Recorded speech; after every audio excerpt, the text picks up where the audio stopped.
Bem-vindos ao podcast desta noite. Para realizar a grande obra, existe apenas uma única matéria.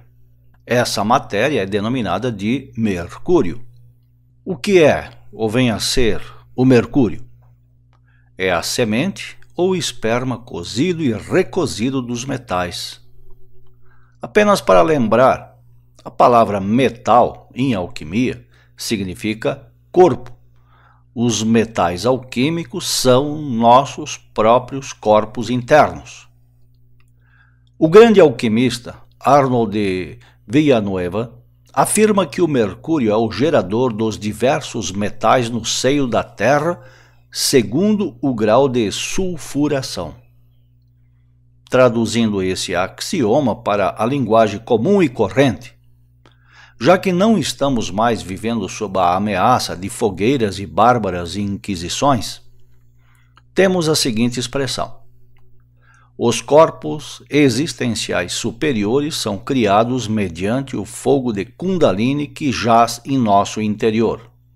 À medida que o alquimista cria ou gera seus corpos existenciais superiores, estes vão se revestindo de mercúrio. Mais tarde serão recobertos com ouro, mas não é possível fixar o ouro sem que primeiro haja o mercúrio, pois é o mercúrio que fixa o ouro. Mais ainda, o ouro é o mercúrio em sua máxima perfeição. Na arte alquímica, aprende-se que antes de tudo é necessário preparar o mercúrio filosofal. É preciso ter clara compreensão que todos os metais da Terra podem ser decompostos ou reduzidos ao mercúrio, uma vez que o mercúrio é a matéria-prima de todos os metais. Portanto, se o homem é o resultado do sêmen, esse mesmo homem pode ser reduzido novamente a sêmen. Não o sêmen físico, mas o sêmen energético ou espiritual, ou simplesmente mercúrio. Se um homem quiser entrar no reino de Deus, primeiro precisa ser reduzido totalmente a espírito. Em outras palavras, precisa retirar de si mesmo todos os agregados, tudo que não é da natureza espiritual.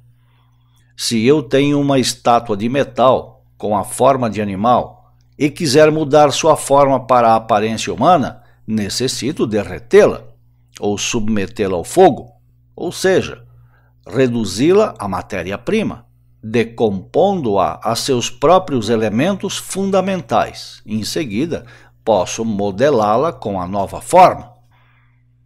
Na arte alquímica, fazemos a mesma coisa.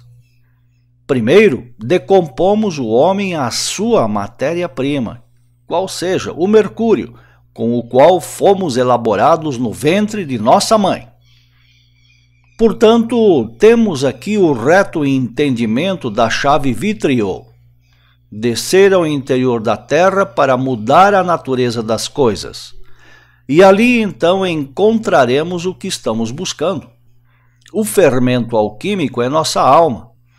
Durante a prática alquímica, penetramos nos mundos inferiores e tenebrosos, e também em mundos elevados e luminosos.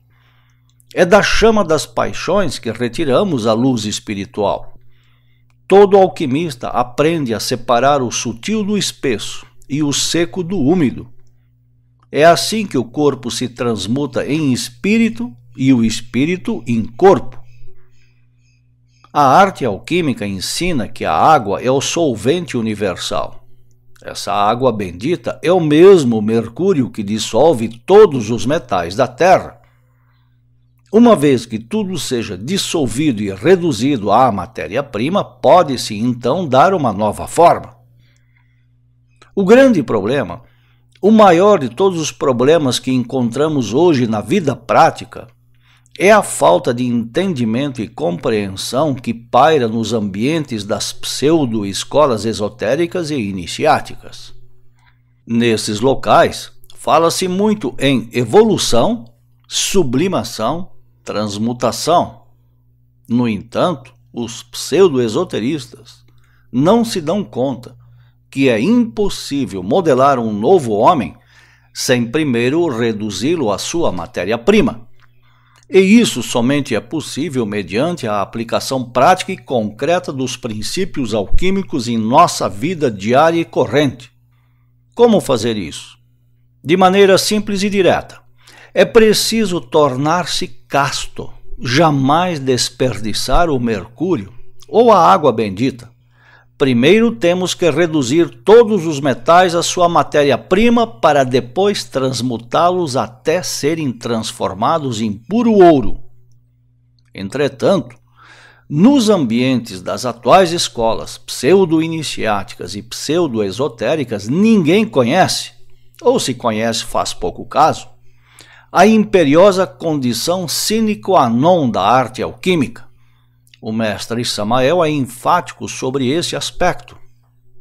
Diz: nenhum fornicário consegue transmutar sua personalidade inferior no ouro espiritual.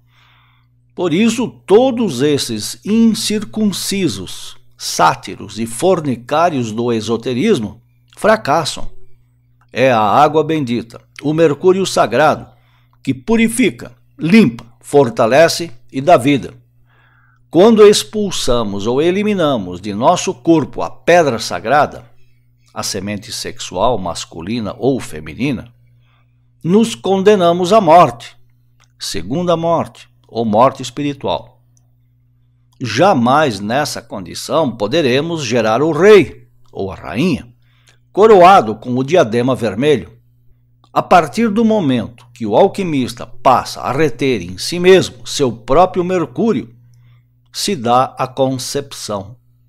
Depois, na continuidade do trabalho, aos poucos, se dá a gestação do filho do homem, até que em certo momento nascerá a criança alquímica. No passado, uma das maiores metas de todo alquimista era conquistar o elixir da longa vida ou o elixir da imortalidade. Esse elixir não é dado a todos. Esse elixir precisa ser conquistado mediante inúmeros sacrifícios, renúncias e padecimentos voluntários. Tudo que não for voluntário não serve nessa ciência. Quem recebe o elixir da longevidade deixará de estar sujeito à morte e às enfermidades. A literatura alquímica e esotérica fala de muitos imortais e ressurrectos. Citemos alguns: Zanoni, Mesnur, Saint-Germain, Moria, Cagliostro ou José Bálsamo, Fulcanelli, Yeshua Ben Pandirá e outros, recentemente, Samael Aumveor.